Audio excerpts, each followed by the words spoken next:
Welcome to Name 3 Songs. I'm Sarah Fagan. I'm Jenna Millian, and this is a podcast where we challenge sexism in the music industry and empower fangirls. Because let's be honest, fangirls knew about that band way before you did. And if you stick around long enough, we'll also let you in on some new music the girls are already crazy about. Before we get into today's episode, we do have a new Patreon member, which is so exciting. Mira, we're so happy to have you. And honestly, this is another exciting Patreon member because she just happened across our Pete Wentz to Harry Styles timeline episode, which, as you all know, is my baby, my pride and joy, my unhinged thought of the decade, my life. And she really resonated with it, which honestly boosted my ego. I'm going to live off that high that I got from her intro on our Discord server for the rest of my days. So yeah, I mean, if you are enjoying our podcast, you can come hang out with us on Patreon. I promise it's a really good time. We do have a Discord server, as I already mentioned, but we also have mini episodes where we talk about news and things happening in pop culture that have to do with music. So obviously we have an episode discussing the Grammys, as well as all the other crazy things that have been happening in the news lately, because I feel like so much has been going on just because it's been Grammy season. So the celebs have been out and about making a mess of the world. And as well as that, we do also have a tier where you have Music Meltdowns, which is a monthly bonus episode, which we're putting a lot more research into. We recently did our March episode where we talked about how music can lead to cults.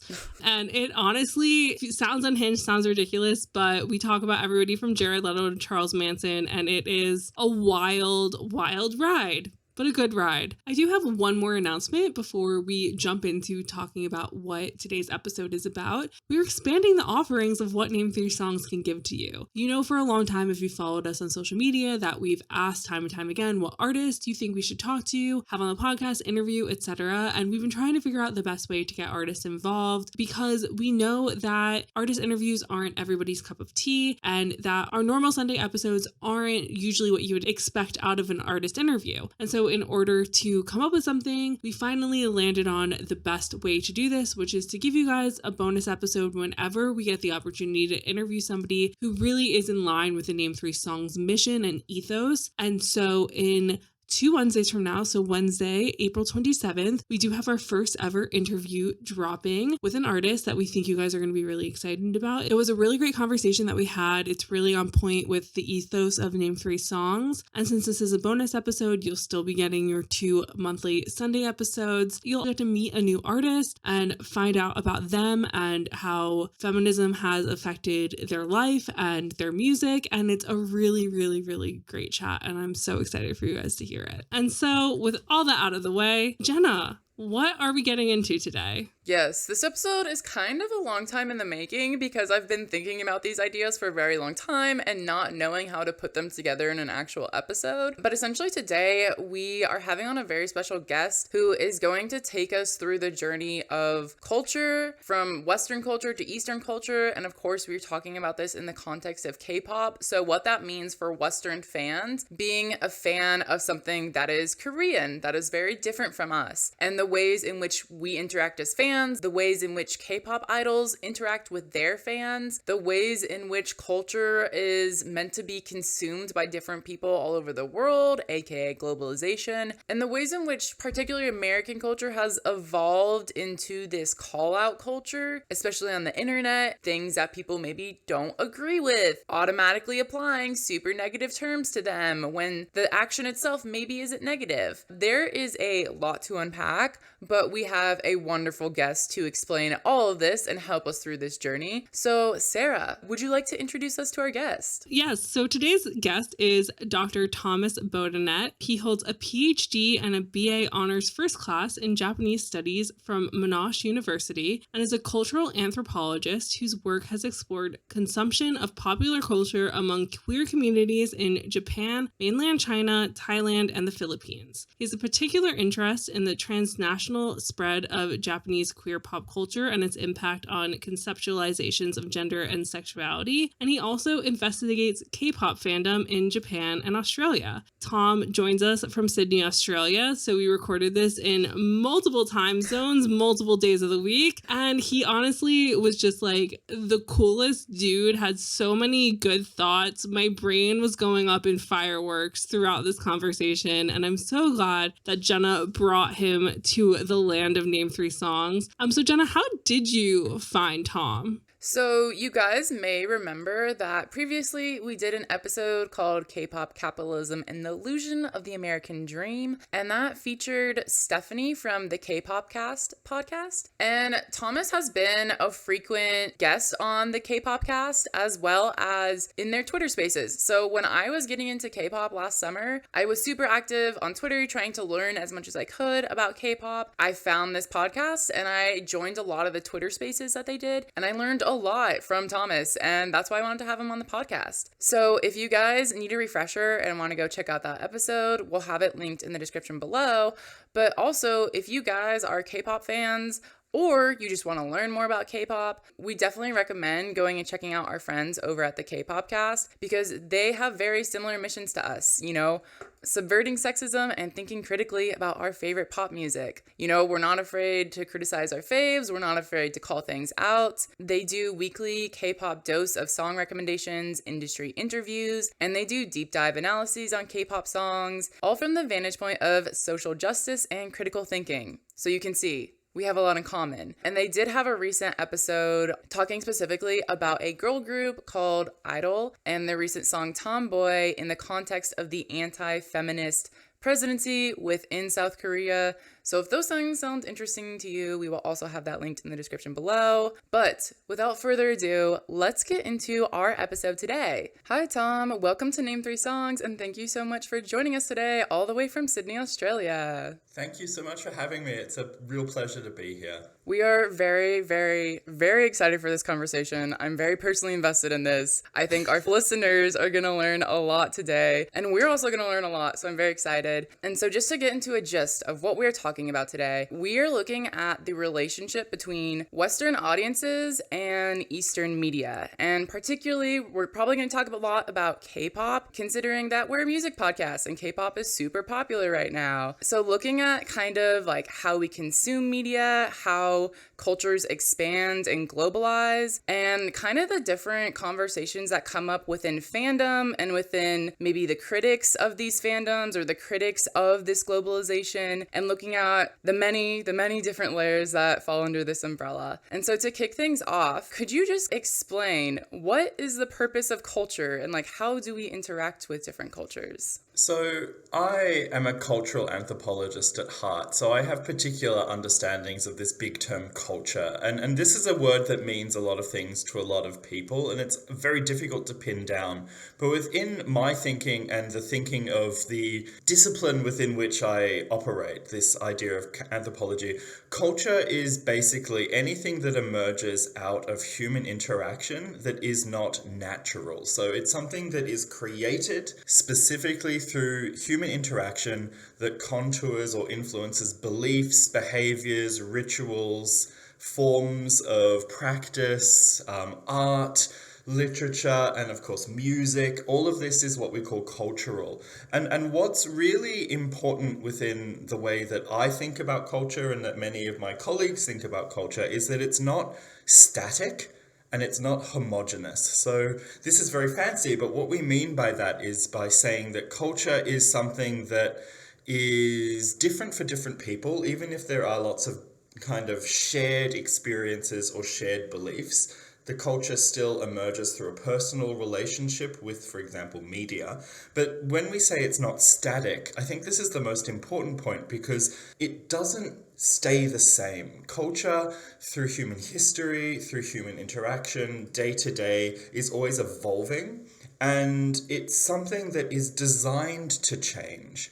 So humans do not live our lives in stasis. we live our lives dynamically and we shape the world around us. And that active process of shaping the world is what we call culture. So it's moving, it's fluid. And I think that that's really very key to recognize when we're talking about the reception of, for example, K-pop in the West, because we need to recognize already at the beginning of that conversation that K-pop as a culture shifts and changes depending on where it's being consumed and by whom and for what purposes. I feel like that's like a really helpful definition of something that I think a lot of people just would assume would have like a really easy answer, but like there's so much more depth to all of this. And something that I feel like Jenna and I have brought up in past episodes about K-pop as well as like boy bands and all that stuff is like the conversation about K-pop boy bands and English or American boy bands is so different, even though the music is very similar sounding, like the vibes are very similar, but obviously K-pop is like a much different industry than like more Western pop music industry is. But the conversation around K-pop by fans and by media is so vastly different because there's just a bunch of people from other cultures who don't fully understand like the culture behind that. And it really leads to so many questions and so much misunderstanding,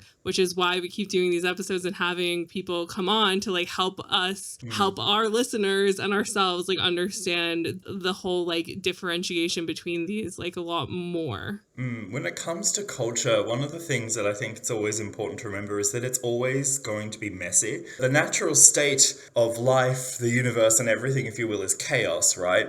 But we have this strong urge to try and organize it, humans, right? And this attempt to organize is one of those ideas that we call culture. This attempt to compartmentalize, define, kind of hierarchize, and so forth. But the thing is that people from different backgrounds, from different contexts, will do that differently based on their different situations. So this is one of the reasons why we see so much difference between two kind of pop culture industries that on the surface look very similar, but at the same time are vastly different. And that difference in similarity, I think, is the fundamental truth of human life, whether we're talking about like the big picture or whether we're talking about, you know, fandom for kind of Korean boy band like BTS.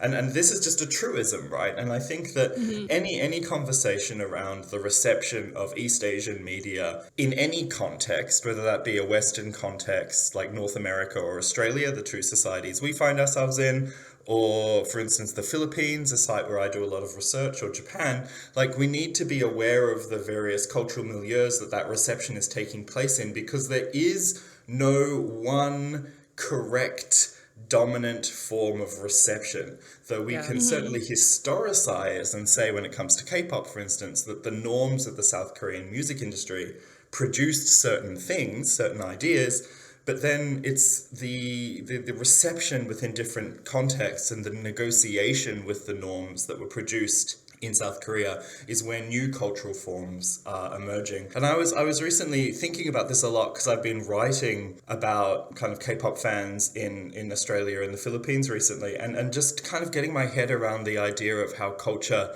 really responds to the local context and how K-pop has become this globalized transnational thing, which means that there's no true center anymore. Like it really depends on where you are, how you make sense of things. And I think that that's really important when thinking about culture, is that we tend to in kind of simplistic debates such as the ones that you see on social media, for instance, we tend to privilege the origin of a kind of media form as the default lens to make sense of it. And then we forget that people are consuming within a context where they are, to use a fancy word, enculturated, so that where they're viewing a particular culture as normative, and that person is creating new cultural knowledge within their context through engaging with something that's transnationalized. this is super fascinating as we talk in relationship to fandom, because it feels like, and this might be something very like American specific, because there's so many different cultures that have come together into America to kind of produce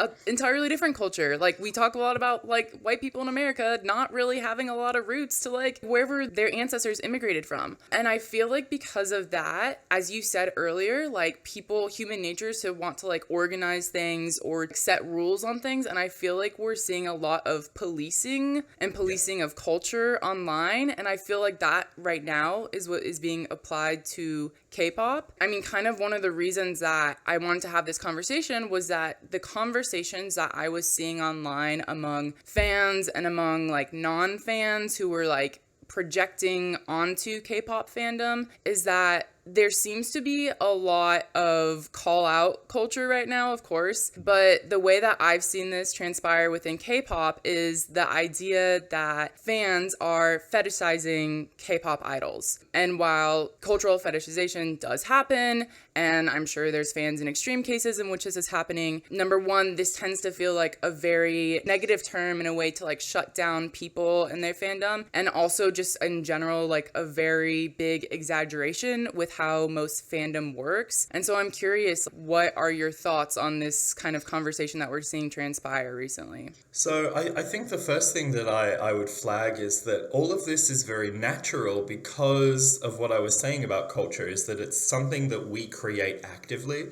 So it's only natural that people will engage very consciously and strategically and deliberately in attempts to define or make sense of things through their own personal experiences. And if your personal experiences is one in which you have been minoritized, marginalized, discriminated against, or what have you, then it's only natural that you're going to have a suspicion, a deep suspicion towards these structures, like the dominant structures that have excluded you. And one of the beautiful things about K-pop that my research into the fandom in the Asia Pacific has revealed, particularly I do a lot of work with LGBTQ plus fans of K-pop, is just how people can draw upon K-pop as a resource to advocate for their own position within a society that kind of structures them as somehow abnormal or problematic.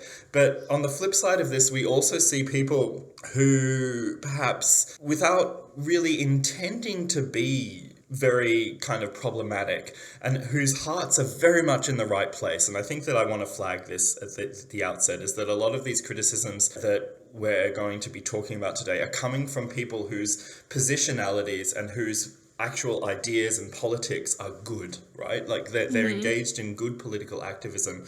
But the thing is that through taking culture as a monolith and through pushing forward stereotypes or focusing too much on one structural concern without considering other kind of personal concerns or contextual concerns, what these people end up doing is that they actually fall into the trap of treating culture as monolithic and static.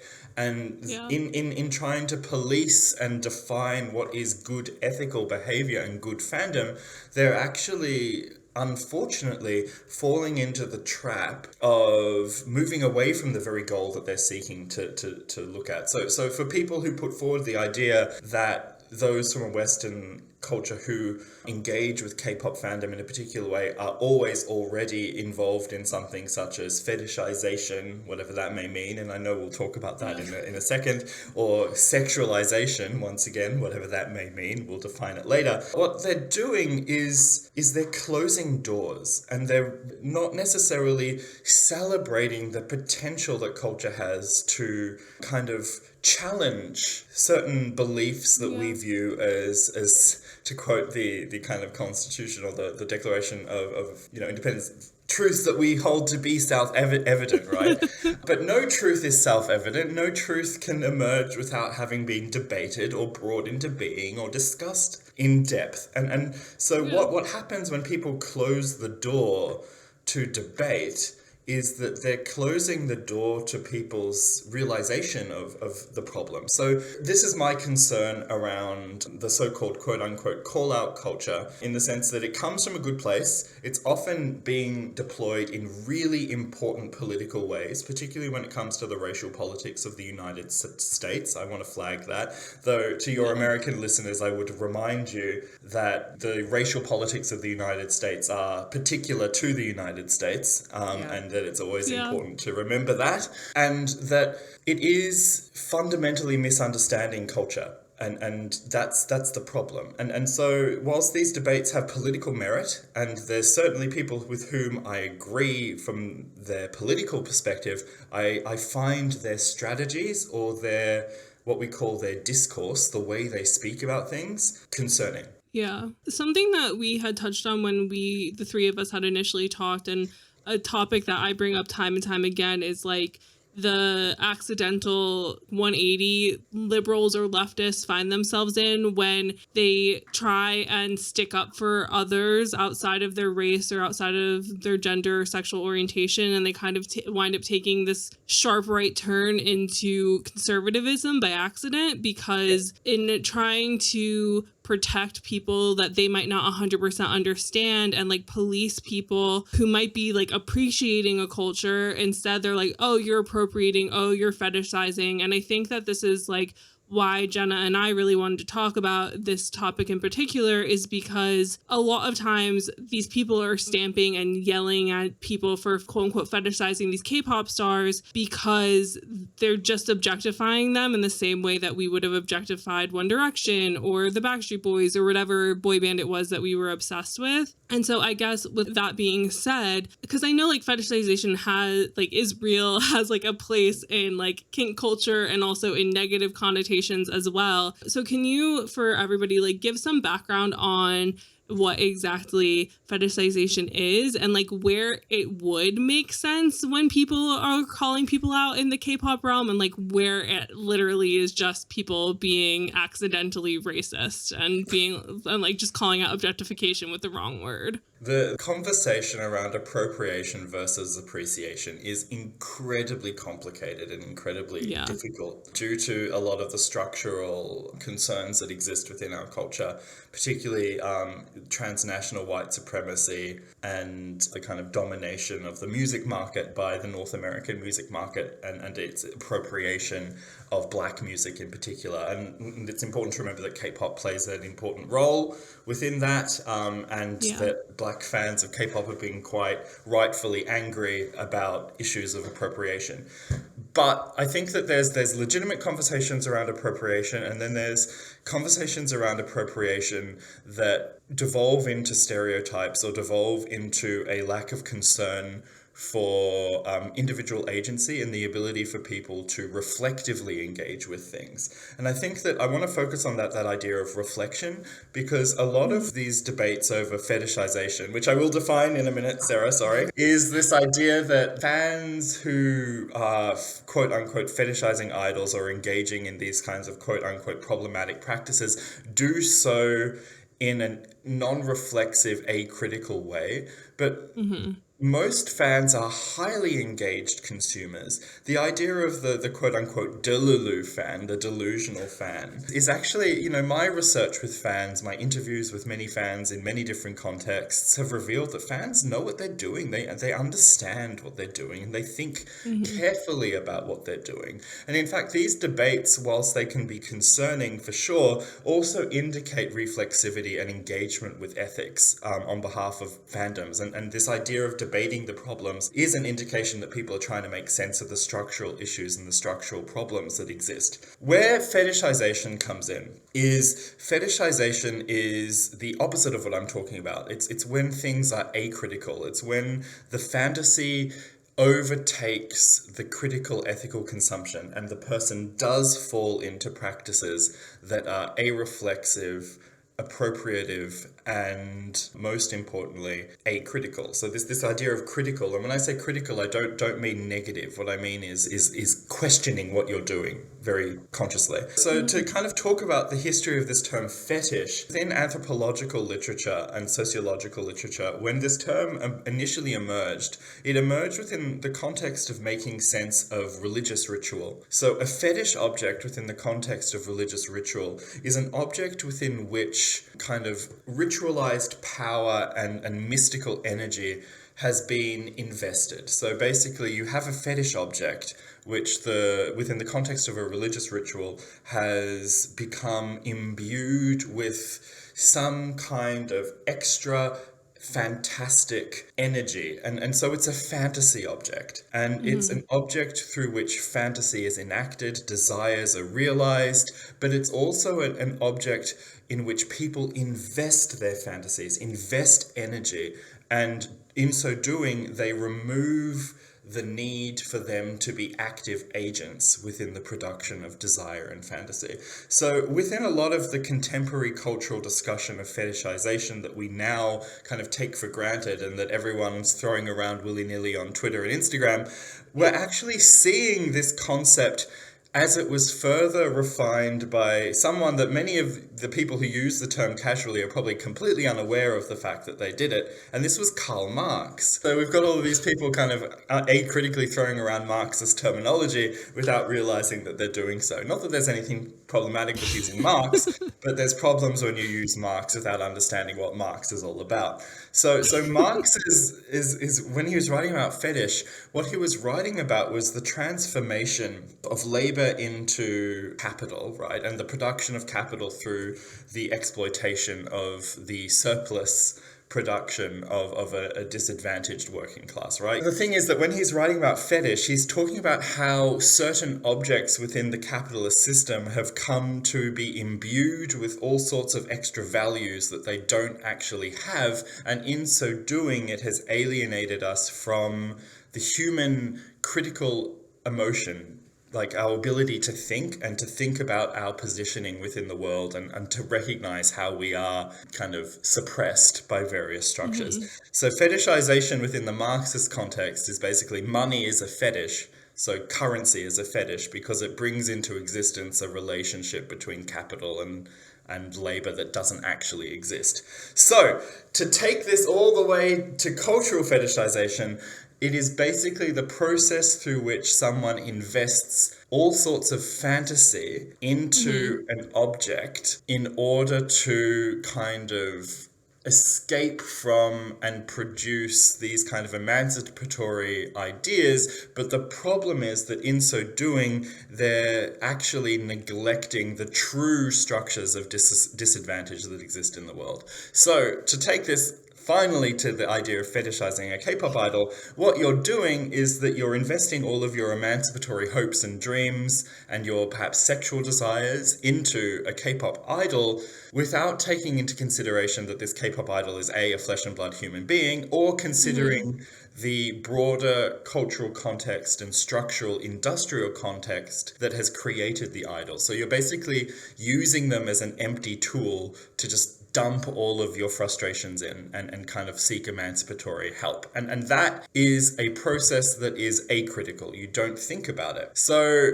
yes, this is a very long answer, but what I'm suggesting is that we use the term fetishization to talk about people who have kind of like weird kinks or maybe kind of prefer Asian boys in unsavory ways. I don't know. But what we should be focusing on is the acritical consumption. And there are people who invest into K-pop as an emancipatory release for all of their tensions, who do so critically and are aware of the history and the cultural production. They're not fetishizing. They're engaging in a sophisticated transnational negotiation of what a popular culture form can do when it circulates globally.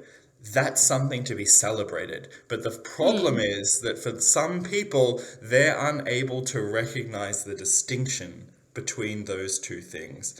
So to boil it down into the simplest terms, fetishization is bad faith fandom. It's fandom engaging in a kind of selfish and self-centered and problematic form of engagement that is unethical, that does not take into account the broader structural constraints within which fandom occurs. That was great. I loved every second of it. We mentioned this a little bit in our initial chat with you of, I think using like money as a prime example of like what a fetish is really honestly blew my mind. And as you were describing it again this time, I thought of NFTs, which is kind of the same thing, just I have virtual. been railing against NFTs and K-pop over the last few months. And partly because I just constantly get these requests from NFT and like crypto journos to kind of talk about it. I'm kind of like, fans don't want it because it's exploitative. No one wants it because it's killing the environment. It adds no value. There's no purpose to it. But this is exactly it. Like it's creating value where value doesn't exist. And in this instance, what we're talking about when it comes to problematic fetishization within a cultural fandom context, it's creating all of these personal emancipatory values that are kind of a little bit, it's really hard to kind of explain it. But there's something off. Like there's a certain weirdness to it, and that's why I say bad faith, because you're not celebrating these people as individuals or their achievements, or you're not celebrating the kind of wonderful kind of beauty that is the K-pop industry and what it can bring. What you're doing is you're investing like all of your kind of hopes and dreams into OPA, and like hoping that, you know, like, oh yeah, I my identity is now just being an angry army on Twitter and like advocating about my favorite member constantly and getting involved in these useless fan wars that don't serve anyone. That's a critical consumption because you're not thinking about things. Likewise, when someone is critiquing, say, a white North American fan of K-pop from the perspective of Asian American politics, you have two things that are going on here. A legitimate critique of a fan who is not aware of and considering what is important about what it means to consume, you know, Asian media within a marketplace within which Asian representation and hate crimes against Asian people have been increasingly concerning. But most fans are well aware of the fact that K-pop and BTS in particular are breaking those stereotypes, right? So if you're going to blanket approach and critique and say that only Asian Americans or only Asian people have a right to celebrate K-pop, then you're actually arguing against your broader point of deconstructing racial boundaries. So this is where the debate becomes complicated, and where appropriation and this idea of intentionality and reflexivity becomes important, and where we really need to remember that fetishization is empty fantasizing as opposed to fantasizing that is embedded within a cultural context and a reflexive process of making sense of oneself. To go really hardcore about this, we make sense of the world through our fantasies and our fantasies of the other. Like, we make sense of ourselves through engaging with our fantasies of other people, right? And if that other is very different from ourselves, it actually opens us up to all sorts of new ways of thinking. So that's something to celebrate. That's actually radical politics. That's progressive. Yeah. We shouldn't be policing that. That's good. We want to encourage more of that. I think like one of the reasons why Sarah knows this, but we were having this conversation like a few months ago, which is like, I don't understand why everyone's using this word, because to me, I'm like, they're all using the word wrong. And in doing so, the word doesn't have meaning anymore. And they're like using it to call out things that it's not. And so I was like having a really hard time understanding like what it actually was in like a real example. But the other thing is like thinking back on like being a fan of One Direction, nobody ever said we were fetishizing One Direction. And I'm like, like when did this word become popular? And I feel like a lot of times it's applied particularly when we're talking about things that are a different culture or a different race than your own. So I think that also, Jenna, what you're saying is interesting, because when I was just doing some research to like see what fans were talking about on this topic and stuff, I came across a YouTube video of like a college-aged Korean American boy who was saying how most of his life growing up, like nobody had a crush on him, people would make fun of him, all this stuff. And then once BTS got popular, like these girls started paying attention to him and all this stuff. And then when they would follow him on Instagram and he would see who they were following, they would follow like BTS and NCT and like all these sorts of groups and that sort of stuff. And he was saying how he had a really hard time dealing with it because most of them didn't know him. They were just like saw him, followed him on Instagram, and then would like slide in his DMs or whatever. And he was like, I was having a hard time understanding if they were like fetishizing me or if BTS becoming popular was making people more aware of Korean people and their culture and all this stuff. And so therefore I no longer was an other and I was something that they understood.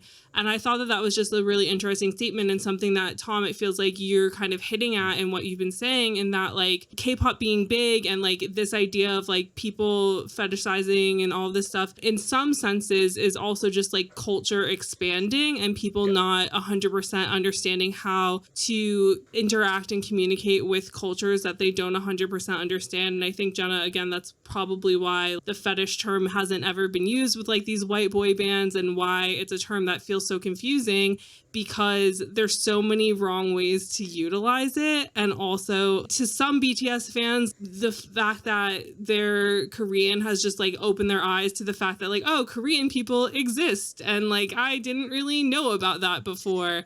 But to other people, it's kind of like made the fact that they only liked Korean people okay. And so there's all these blurry lines and it's so intricate and so interesting. I think that that's a really perfect example of what I said earlier around culture being messy. And I think to kind of like speak to what you were saying, Jenna, as well, is that we are in one of those moments of great cultural change, right? Like the rise of BTS, the increasing kind of visibility of K-pop within, in particular, the North American music market, which for better or worse plays an important role in contouring and influencing global music trends, is significant because it is changing the discourse. The thing is that this rate of change for different people is going to be slower or faster depending upon one's familiarity, but also depending on one's context. And for some people who have been engaging with things in one way and who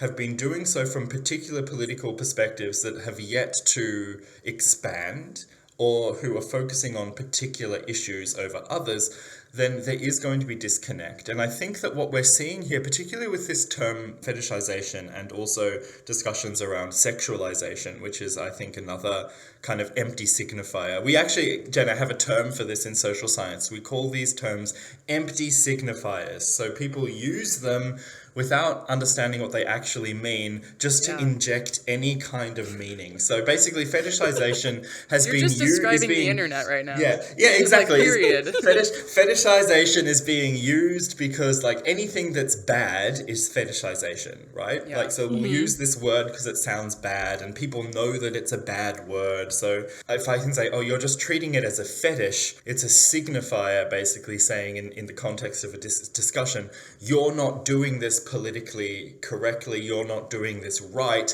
let me tell you what I think is the right way to do this. And that's why I think it's really important to be familiar with what fetishization actually means, because a lot of what, as you say, Jenna, a lot of what people say is fetishization is not fetishization. And to talk about what Sarah was, is kind of that example of cultural, like taste is shifting. Suddenly the kind of positioning of Asian male subjects as always already undesirable and invisible within global culture is changing. And for someone who has grown up in an environment where you have been invisible for such a long time, this huge shift, like this huge shift within the ways people think about the desirability of Asian subjects, and also the long legacy of Asian women actually being fetishized within white culture. Like, it makes sense that you're going to lump and return to what was a way of making sense of this in the past. But the fact of the matter is that cultures change. And it sounds like this particular, YouTuber that you mentioned is coming to terms with what is a very positive thing. That for some people, suddenly Korea is on the map and Korean boys are on the map, and hey presto, wow, Asians can be attractive, which is ridiculous because of course they can be, because everyone can be attractive. But throwing off the shackles of particular cultures and embracing a more expansive cosmopolitan culture, it takes time. It's really interesting, like, as we're talking about, like, fetish has been, like, a term that's really popular right now, and it's really popular within the context of K-pop, but it's, like, part of the conversation is breaking it down to sexualization or objectification, and I think when we talk about that in, like, American pop star conversation, it looks very different. Like, it's always like, oh, the media is sexualizing Taylor Swift, or, like, Taylor Swift, Megan Thee Stallion is sexualizing herself on stage when she wears those tiny outfits. It's stuff like this, but when we look at it in the context of K-pop, it's like the fans are sexualizing them. Like, it's always the fans' fault, but in American context, it's always, like, the system's fault. I think that's very interesting. It's also such a bizarre statement within the context of K-pop, because one of these discourses about sexualization, and basically sexualization within fan discourse in Anglophone contexts in particular, is one of these empty signifiers. So like fetishization, I like to think of it this way. Fetishization is anything bad that touches on race. Sexualization is anything bad that touches on sex. And they're just empty signifiers for people who, like, we shouldn't be using sex or sexual desire as the lens through which to make sense of K-pop, which is quite frankly bullshit, because whilst yes, there's minors involved in K-pop production and the sexualization of minors is always problematic, that's a very different issue, right? That's just anything involving minors is always already going to be, sex is not the default way we engage with minors. But K-pop idols are sexual beings because they're human, and unless they are asexual, and none of them have, I think, really come out asexually as of yet. There is an aromantic idol, I know that, but I don't think anyone's come out as asexual yet. But the fact of the matter is that they're sexual beings and they have sexual agency. And they're not like these puppets completely controlled by their agencies. When they get up on stage and perform skinship or fan service to trigger like homoerotic kind of fantasies, or when an idol dances around and rips off their shirt to show off their chiseled bodies, or when when a female girl group involves themselves in this kind of really cool sexy girl crush concept, like, they're not doing so as if they are completely agentless kind of puppets within this evil industry.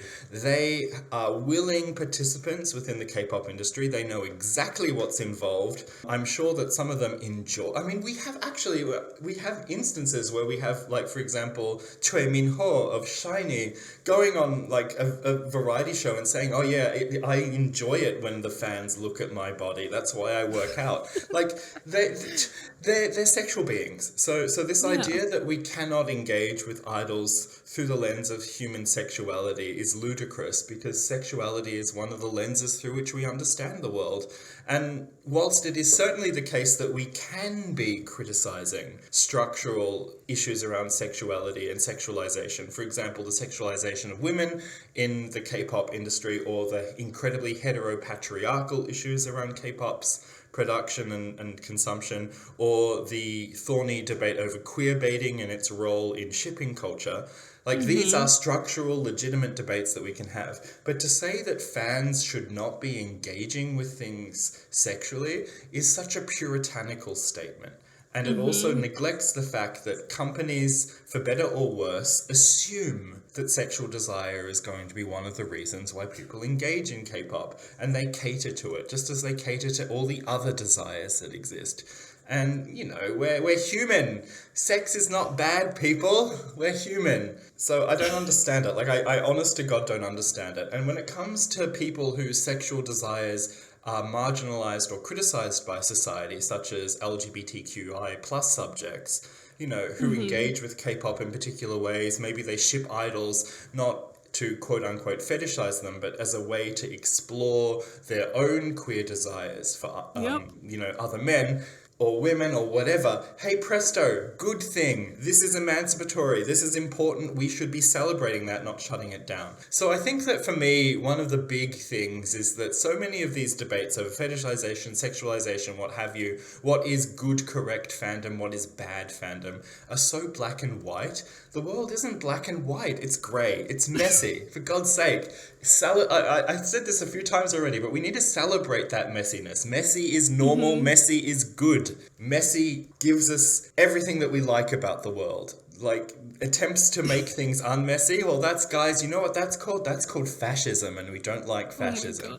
So, you know what I mean? You're literally like setting fireworks off in my brain because you're making all the points that I'm always yelling about, which is just like the world is all a gray area. We're allowed to have homoeroticism. People are allowed to have sexual agency. Calm the fuck down. Because like as anybody who listens to our podcast and anybody new is going to learn, like I am very much like an outsider to the K-pop world. I'm more aware than I once was just because Jenna's very much into it now, and like I'm definitely trying to understand everything. But from what I've picked up and like from the outside perspective, again, it's like K-pop is, and like calculated always feels like a bad word, but it's very much like an industry where there's like lots of like boxes that they're supposed to tick or whatever. And I feel like because people are aware of how quote unquote calculated it is as an industry, like there's the assumption that like, oh, they're not supposed to date in public, they're not sexual beings. And again, there's going to be some fans being like, you can't sexualize them because they don't want to be sexualized. Meanwhile, they're saying that they don't mind it, or they're doing these things like, you use the buzzword of the day, fan service, where they're doing things because they're so aware of like what fans are wanting them to do, or like what fans kind of like like wink wink nudge nudge get turned on by or excited by them doing or whatever. And there's a very symbiotic relationship between K-pop idols and their fans, which is very different to like Western musicians, because a lot of the times, even though fans are like, you wouldn't be here without us, the musicians are like, yeah, we would be. Whereas like K-pop idols are like, no, we wouldn't be. Yeah. And so they do a lot more and they give a lot more to their fans. And so if their fans kind of want them, like it seems at least, want them to be sexual objects, they kind of lean into it a little bit, which I think is good in a lot of senses, because again, it's that same thing of, it's like making things that feel taboo or feel different seem more accessible. So while it's very different than like culture, it is something that like a lot of people may feel uncomfortable with, like with people being sexual, with people having homoerotic subtext, but in real life, or whatever the case may be. And so I just think it's really interesting that you brought all those points up, and how it's like, we are human, we are sexual beings. It's inevitable that they're going to be sexy on stage dancing, they're going to be acting in these ways, but unfortunately, I'm going to ask you to give another definition to people and explain a little bit, because I know like fan service exists in like the comic book video game realm, which is like why I'm mostly aware of it, of like fun little Easter eggs, fun little like moments they put into series to give fans that like fan service of witnessing that thing happen. But when fan service exists within real life people, it's like a much different experience, I would think. So can you give a little bit of context and information as to like what exactly fan service is, and what a sexual example, so to speak, of like how they would give that to fans in that way? So fan service is something that is very prevalent within the idol music industries of East and Southeast Asia. And it's actually one of the kind of defining differences between celebrity culture in North America and Western Europe versus East and Southeast Asia. That fan service is performative but strategic and done deliberately and openly. Behaviors and kind of engagements between idols or by an idol in order to satisfy a fan desire. Or if I wanted to be more actually correct, I would say that fan service is the creation of and then satisfaction of those desires. So what companies are doing is that they're producing moments that are designed to spike a really visceral, effective, or emotional response on behalf of fans, and in so doing kind of educate the fans into consuming in particular ways. And then once that desire has been seeded within the fandom, then the idols will consistently return to it and stoke it and bring it back through various performances. So I would say that fan service is true of all celebrity kind of cultures, and it's also something that is built into celebrity cultures. It's just that the ways in which it operates and its visibilization, and more importantly its acknowledgement, is very different. So the thing that is different is that in the West, fan service is kind of hush hush, But at the same time, it's like, oh, I wrote this song for my fans, or I'm going to give a special performance just for my fans, you know. Yeah. That's, you know, that's okay. Like that's normal, right? Like a concert is something that is sold because like you're performing for your fans, right? But in Asia, they're just so much more open about what they're doing. They're kind of like, oh, you like it when these two boys touch each other? Okay, we'll get them to touch each other. What? You want them to kiss? Okay, now kiss. Like, that's the thing. Like, and it's just responding to things that the fans want. And more importantly, the idols who have gone through a rigorous trainee program, which, you know, for better or worse is rigorous and has some problems, let's be honest. But they're well aware, like no one becomes a K-pop idol without knowing the fact that K-pop shipping happens. No man will ever join a boy band in Korea without knowing that there is going to be the potential for them to be shipped. I have a colleague who's currently working at New York University who has done interviews with very, very many K-pop idols, both trainees and professional idols, including some names that I won't mention, but like big names, and they are 100% like, oh yeah, we do fan service. We know that they write these fics about us, and it doesn't really bother us because we know it's just the fans having fun, and that they understand that, like, you know, that it's just something that we have to do. It's part of the job. No, it doesn't freak me out because I always knew that I had to do it, right? Yeah. And this is the thing that these discourses on social media or the anti-shippers don't quite get. There is this phenomenon that we call folk etymology within anthropology, which is this idea that people create their own kind of narratives to make sense of things in society, but they don't actually know how things work. And there's a lot of like people who think they know how the K-pop industry works, but they don't actually know how the K-pop industry works. Now, I've never done any work together with K-pop companies, but I'm a consultant for a large Japanese idol company called Johnny's and Associates.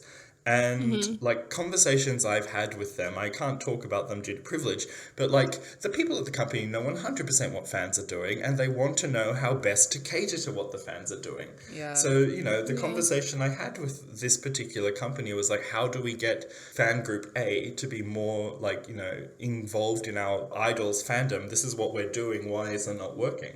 And this is the thing. Fans, like idols know what they're doing. Like everyone, like K-pop fans make these jokes about idols having burner accounts on Twitter and monitoring. Yeah, because they do. They do. It's real. Oh my God. And this they is like, know that's what's- like such a huge conversation on TikTok too. Like, oh my God, like they see everything. Like they might see this. Like, because And they make references and jokes to like fandom jokes. Like it's crazy. And the fact of the matter is that of course they see it, but like the thing is that if you do something wrong, you'll hear about it, right? But if you're not, if the company doesn't slam down the book at you, then guess what? Hey guys, what you've done is fine from an industry perspective. So yeah, this is the thing that I think is important to note, that fan service is this practice that is embedded within K-pop and visibilized within K-pop production, whereas it's very implicit in other media industries, where the celebrities and the management create moments to satisfy fan desires for particular things. And that could be anything from like, you know, shipping culture, homoeroticism, to you know, as you say, jokes. Like my favorite one is the in-joke that one member of NCT, Mark Lee, is actually secretly Spider-Man, and they actually built a whole skit around that in one of their shows. Like, you know what I mean? And the ultimate joke was that they made the joke was that the end citizens, the fans of this particular group, are kind of like, well, it's because Mark has such a tight, cute butt, and that's the joke that they made. Because like he'd look good in the Spider-Man outfit. It's ridiculous. But the thing is that they had this in a skit satisfying fans, and guess what? It was also an opportunity for fans to see, oh, look at that perky ass. Like, you know what I mean? Like, so it's a thing. It's all brought in together. And I can tell you now that Mark Lee played along because that's what you do. That sounds so much more fun just coming from like a fan of other boy bands perspective, because it's like the closest I can think to like a band I liked doing things like that would be like Fall Out Boy or McFly, where they knew that their fans were shipping them, but like in a very kind, non-creepy kind of way, where it's like they know that it's fantasy. They know that like, oh, there's not really any queer people in this space. If they're using our close friendship as a way to give themselves that thing, then like that's fine, we'll play it up, we'll do it. And like that, I feel like that's what's so interesting, is it's like this fan service idea does, as you said, exist in Western society, but it's less obvious, it's less of a thing because the music industry here tries to be like, we're not doing anything. We're just some big men with money. And like K-pop industry is like, no, we've trained them from day one to know how to make their fans happy. Everything they do is for you. And like, obviously everything everybody does is for money, but like it feels so much more legitimate and real from K-pop because everything feels like an inside joke, even the homoeroticism. Whereas like with these like bands in America, when there is that, sometimes it just feels like some fans are like, oh yeah, like they're just doing that to like appease to us, and other fans are like, oh no, they're actually like, that's actually what they're like, whatever, you know. And like there's more of the blurred lines of like, oh, that's just their personality, is they're not doing it for anybody except for themselves. But like, it just sounds so fun to be a K-pop fan because they give you what you want. And it's like, who wouldn't want that from a celebrity that you love? And like, I guess this is my constant frustration with everything, is that like so many people seem to be trying to make K-pop be nefarious when it's not as nefarious as it is. Because like any conglomerate is going to have its nefarious side. But I feel like in using the term fetishization and using all these terms and using all these like angry words, they're trying to make something nefarious when it's really just like they're making something cutesy and fun with their fans. And yet they're like still being capitalist, but like it doesn't feel like it in the same way that Western artists feel like it. And this, to kind of bring things all the way back to the stuff we were talking about earlier in our conversation today, speaks to the structural issues that exist when K-pop has to compete with the global dominance of North American music industry and all of its white supremacy, heteronormative nonsense, is that the sad thing is that K-pop like is a threat, and like the media industry of North America has united against it to kind of hold it out. And like this idea of like, why is like TMZ like showing all of these kind of attack pieces on K-pop? Why does every media outlet want to talk about the dark side of K-pop? Well, it's because the media outlets of North America are, you know, economically invested into the success of the North American music industry, so they have to tank what's going on. And like, it's, you know, guys, you realize that there's reasons why that BTS don't win Grammys, right? It's because there's structural reasons. Let's not get started. I know. Oh, yeah. But this is the thing. This is the thing. Like, there's like the reason that K-pop is always othered, and this is what it's othering, is because the dominant culture is not open to attack, right? Like the perfect example of this, and I'm sure this will resonate with the two of you, is patriarchy, right? Like no man is going to give up their power. Like, so it's the same. Like, and the problem is, and to bring this back to what we're talking about, is that we have all of these fans through no fault of their own who are actually doing the work of these problematic cultural industries, because they're still propagating these very rigid ideas around what is and is not right and cultural and whatnot.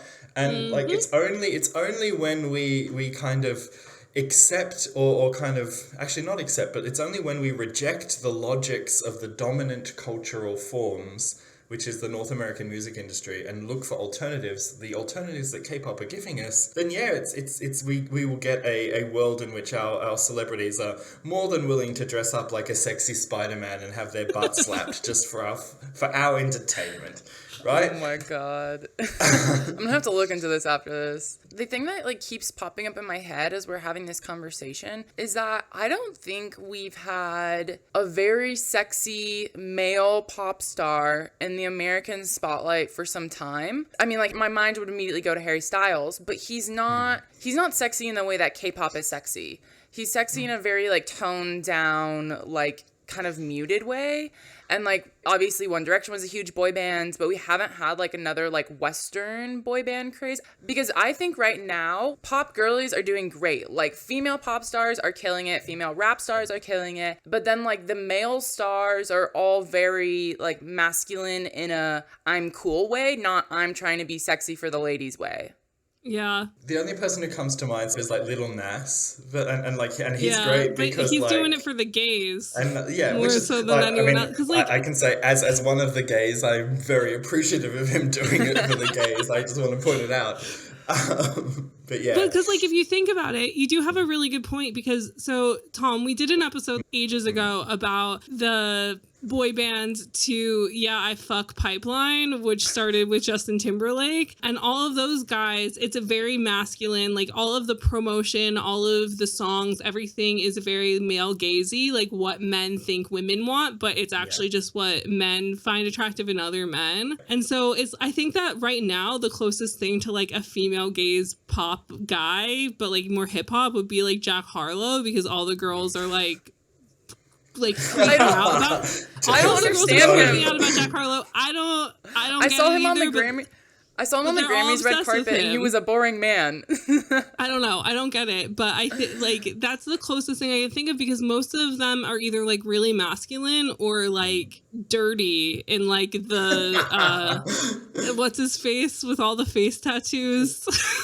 The white guy with the with the braid. Post Malone. Yeah, Post Malone. Like, I just feel like you're either, like, super masculine male gazy or, like, maybe sleep in trash. Like, I don't think that there's I think many. To step into this conversation and to suggest why there isn't like a Western boy band who is satisfying some of what we're talking about here is that we don't need one because we have BTS. Right? Yes. Like so True. and this is the thing. Like, BTS has stepped into the boy band void and has managed to transform that boy band. Like, I think that what to me is really interesting is the fact that BTS have capitalized on the kind of post One Direction space. And I don't say this in the sense of, like, that they wouldn't have been successful without One Direction, because they would have been successful regardless of One Direction existing or not.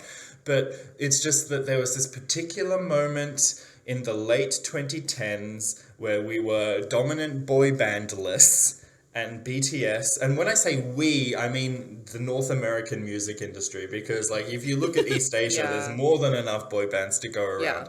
Like, that's the thing. So like, yes, we've got this moment where K-pop has filled that void, and I think that K-pop will continue to fill that void and eventually take over that void, because the fact of the matter is that when it comes to having perfected the boy group formula, the Korean entertainment industries have cracked the code. They took what worked from North America, they took what worked in Japan, mixed it together, added some local innovations. Hey presto, you have a juggernaut that other people are now mimicking. And it's to go back to the ridiculous statement from Simon Cowell a few years ago, it's like, we're going to create UK pop. I'm kind of like, yes, but in order to, like, resituate the UK as, like, the dominant, like, kind of moment in pop cultural history, you need to copy Korea now, don't you? Or the rise of NCT Hollywood, which is, to be quite frankly, a nightmare, but at the same time, clear indication that the K-pop training method is going to spread. And we've already seen it spread. Some of the research I do is seeing how it's transformed the idol industries of both Japan and Thailand, and we've seen those become increasingly K-popified. The fact of the matter is, when Taylor Swift started selling, like, various different versions of her albums like a K-pop star, like, that's when the K-popification of North America began. Like, and that was even before, BTS was, like, within the mainstream. Because the fact of the matter is, BTS is mainstream now.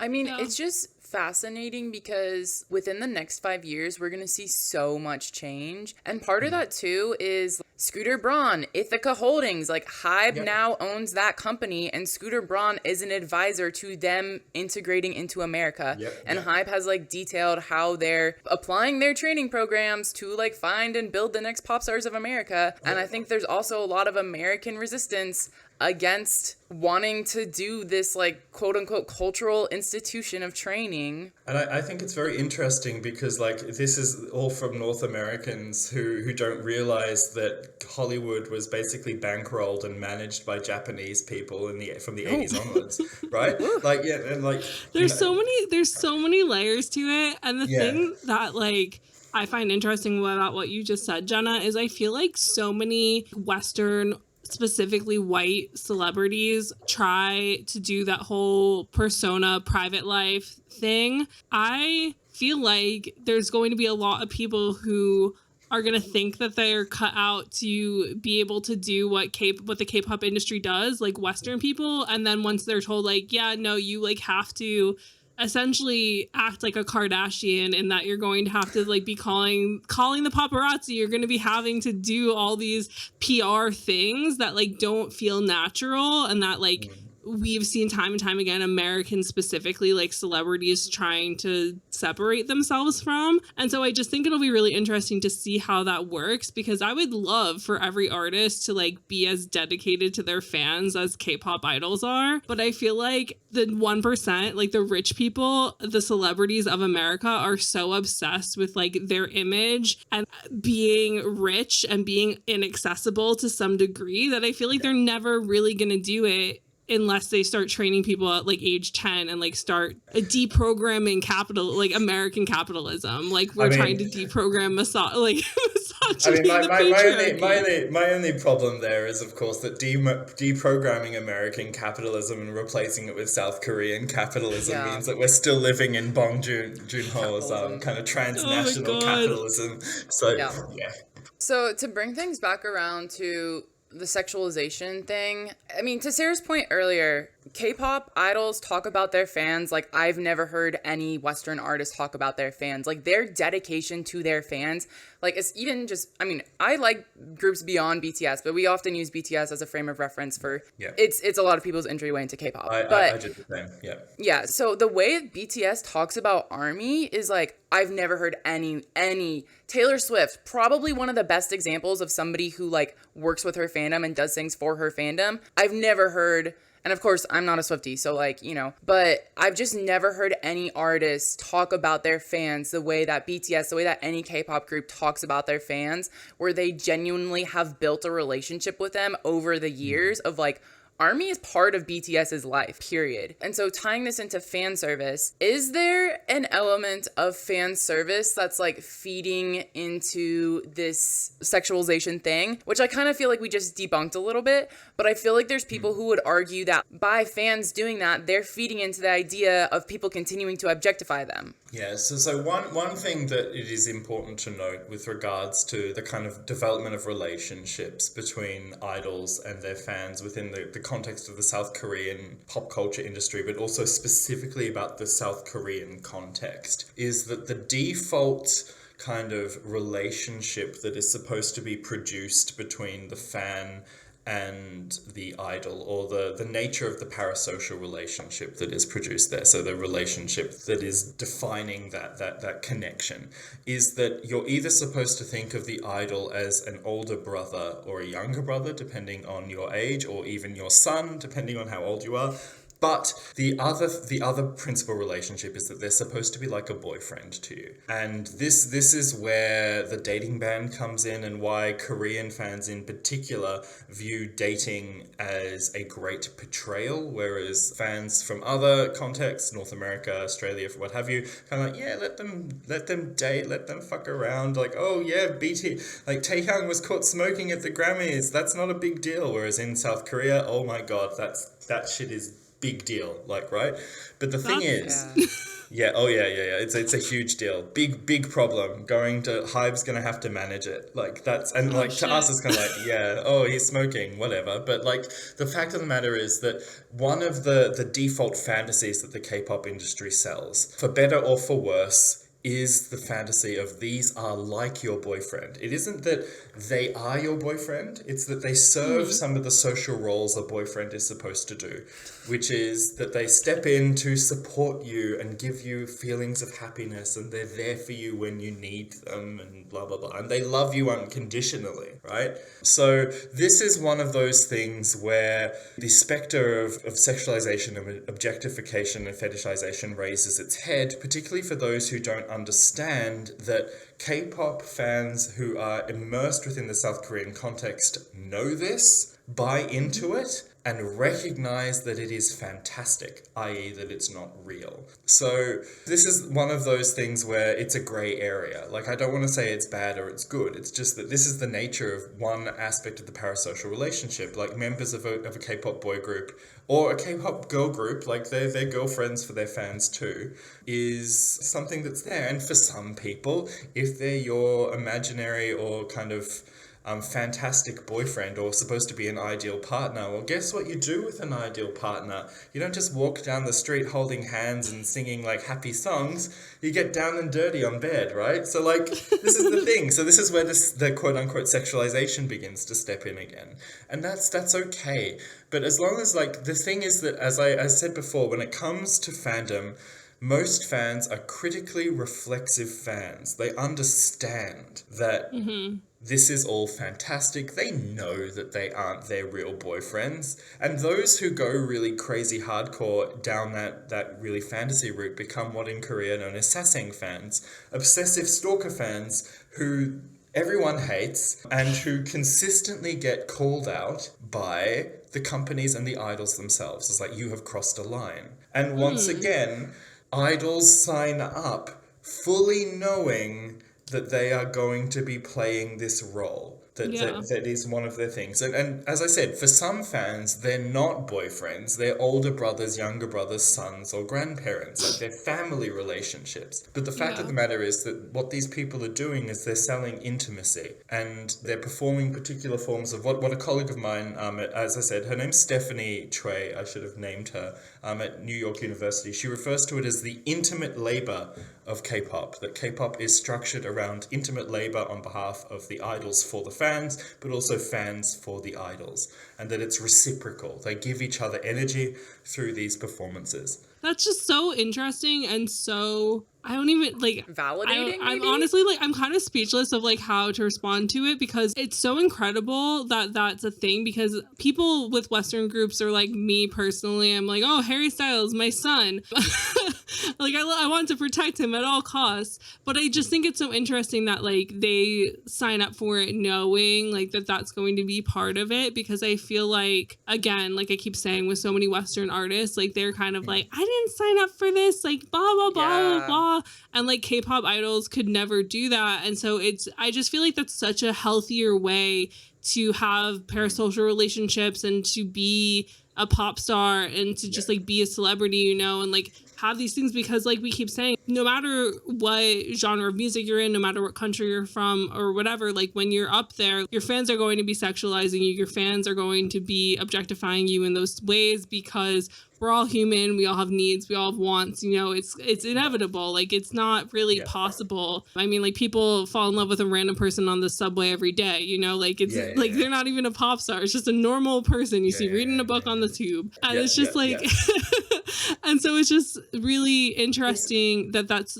like a predetermined part of K-pop. It's a fundamental part of being human. And, like, not to once again kind of remove the aromantics and asexuals from our conversations, but like even like intense attraction, even like, you know, there's someone you see like, I want to be friends with that person, they look so interesting, right? That feeling of intense emotional attraction to someone, whether that be sexual or otherwise, is a fundamental part of human beings. Like, we are supposed to be, Like our culture, remember, I defined this all the way at the beginning. Culture emerges through human interaction. We are designed to interact with each other through all of the kind of channels that are open to us, whether that be our hearts, our minds, or other areas of our body that I will not name. Like, but the thing is that that's all natural, and that positive, like, to think about positive ways to engage with K-pop, it's about recognizing that this is just how we engage with things as humans,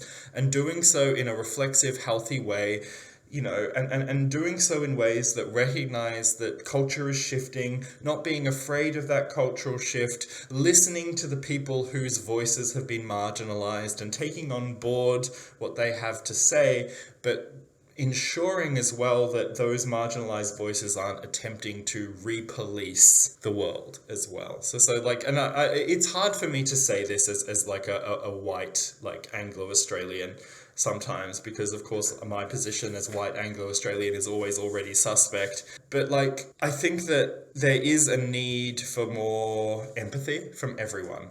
Like everyone. Yeah. And like K-pop is this fantastic, like, fan wars and kind of crazy Delulu fans notwithstanding, like it is actually a really welcoming, lovely space, and that everyone actually is just kind of united. Like ARMY is the perfect example. ARMY don't just love BTS, they love each other. And I think that that's really powerful, and that's why ARMY have been so revolutionary in terms of transforming what fandom can be. And like, I think that there's a lot to learn from the fans of BTS for all kind of fandom cultures. And like, enough with the kind of fan wars that everyone engages in, and let's just kind of like have fun with things that are supposed to be fun. Like, Yeah.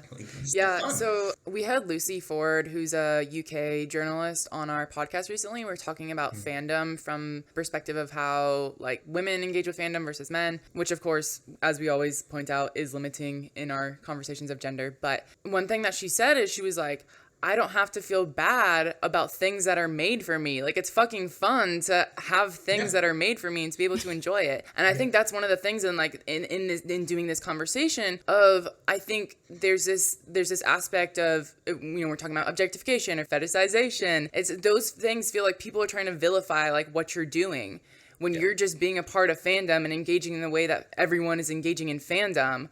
But yet there's like this sinister thing that people are like trying to project onto it when it's not that way at all. I mean, I think that it all boils down to like right now, like after, like I like to say this to my students, and I think that this will resonate with the both of you as Americans. Like, America has just gone through like 5 years of intense trauma, right?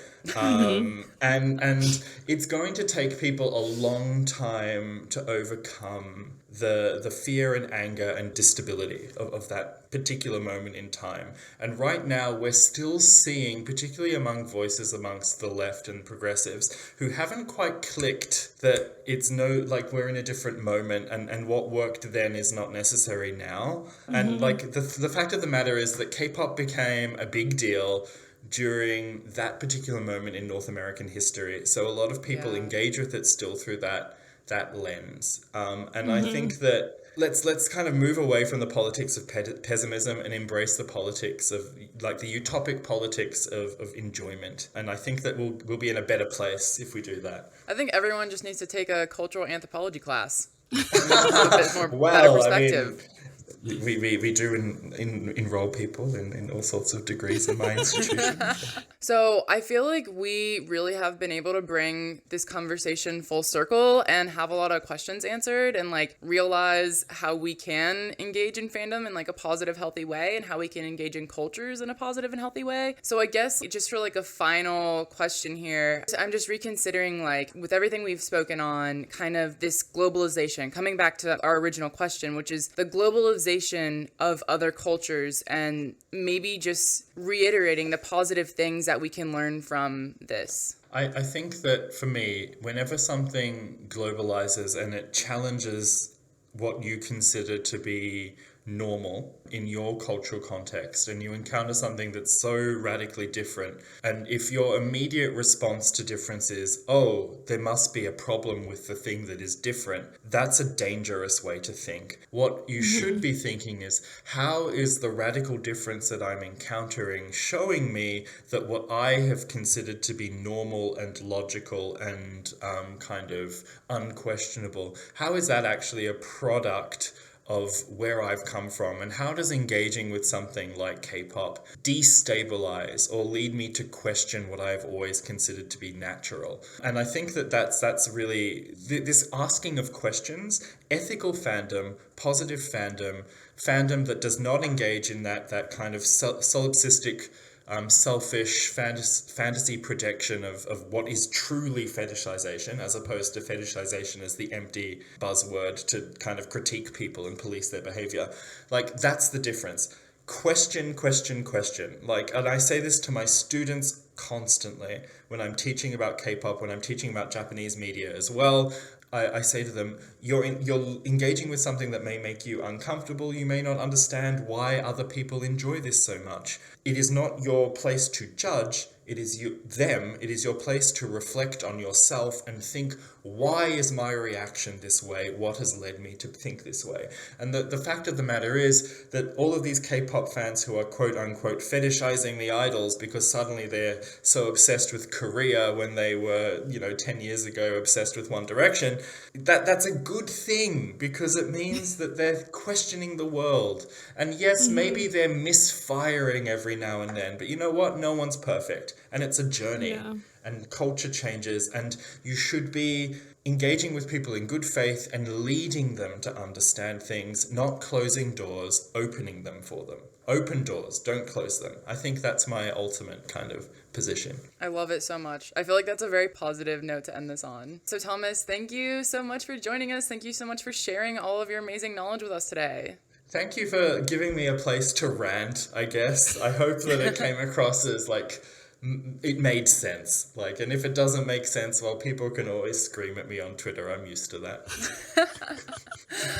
Not our listeners. They're well behaved and they love learning. So we'll have links to your work and your Twitter and whatnot. So if any of our listeners want to go find out more, we'll have that all linked in the description below. So yes, thank you once again for joining us. You're welcome. Thank you for having me. So what did you think, Sarah? I loved every part of that conversation. I feel like we learned so much about K-pop, but also just the world. And I feel like a lot of the points that Tom made can really correlate with a lot of other conversations we've had in the past, which I think is really awesome, because it's just so cool when you go into a conversation being like, oh, this is very specifically about one genre of music, when really the ideas play into so many other things and there's so many levels to it. Yeah, and I think when we were planning for this episode and whatnot, I was saying it's the conversation we're having today is kind of about K-pop. It's about the criticisms and the way that fandom interacts with K-pop, but you can copy and paste this conversation onto American media, which is kind of what we ended up doing to a certain degree. And that also reminded me a lot of our episode with Stephanie when we were talking about K-pop and capitalism, and as we were essentially what does K-pop help us learn about America, about the world? The criticisms that K-pop and K-pop fandom gets is really just reflective of the people who are criticizing it, which are white Americans. Well, just America in general, or Western, different experiences from around the world. So yeah, I think it really answered a lot of questions for me, and a lot of things that I felt unsure about, or why are these types of conversations happening? I feel like it just helped clarify a lot of things. Yeah, no, for sure. And I think that existing on Twitter is going to be a lot easier now.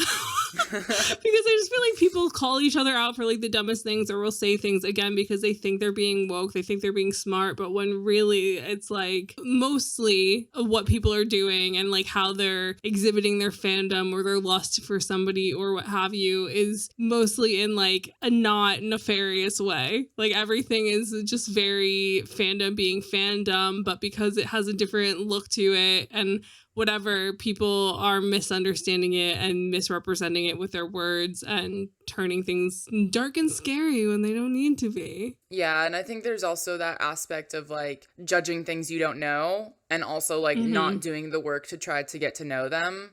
I feel like there's a lot of that too. Yeah, 100%. So for our lovely listeners, I feel like this is definitely one of those episodes that we're going to want to discuss. So I'm sure we will go do a fun little Instagram live about this at some point before our next episode, as well as just like come to the comments, come to the DMs, do whatever, chat with us on social media, because I'm just really curious as to what your guys' thoughts are on this idea of globalization, this idea of like what culture means and how culture is changing, and the positives that K-pop expanding into like this international thing is really bringing to everybody. Because I think that this conversation really changed my outlook and my understanding on a lot of these terms and a lot of what this means. So I'm super curious to hear your guys' thoughts and feelings. So come hit us up on social media. We are at Name3Songs on Instagram and Twitter, and you can talk to us personally if you have any thoughts or feelings or beef about anything either of us said. I am at Sarah_Fagan, and Jenna is at Jenna_Million. And thank you all for joining us on Name3Songs this week. Until next time, never let anyone make you feel bad about your favorite band.